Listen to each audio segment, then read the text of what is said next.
আলাইকুম। আমি ডক্টর পরিমল কুমার সাহা। আমি পেশায় একজন চিকিৎসক। আমি মানিকগঞ্জে আছি।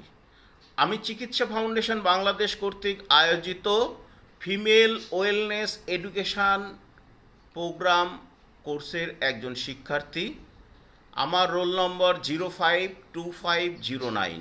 আমাদের কোর্সের শিক্ষক ছিলেন ডক্টর রাবেয়া আক্তার রিমা ম্যাডাম এবং ডক্টর পবিত্র কুমার শীল স্যার।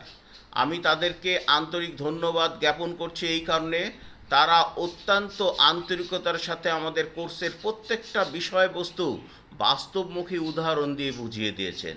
আমি চিকিৎসা ফাউন্ডেশন বাংলাদেশের প্রতি কৃতজ্ঞতা জ্ঞাপন করছি এই জন্য যে তারা কোনো কমার্শিয়াল ভিত্তিতে নয়, সমাজকে সচেতন করার জন্য, মানুষকে সচেতন করার জন্য অতি স্বল্প মূল্যে আমাদেরকে এই ধরনের অতি উন্নত মানের কোর্স গ্রহণের সুযোগ করে দিয়েছেন।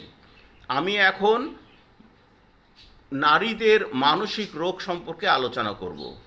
নারীদের মানসিক রোগ বলতে সেই ধরনের মানসিক সমস্যা বোঝায় যা একজন নারীর মেজাজ, চিন্তা, আবেগ, অনুভূতির দীর্ঘমেয়াদী পরিবর্তন ঘটায় এবং যা তার দৈনন্দিন জীবনে, সম্পর্কের ক্ষেত্রে এবং সামাজিক কার্যক্রমে ব্যাঘাত সৃষ্টি করে।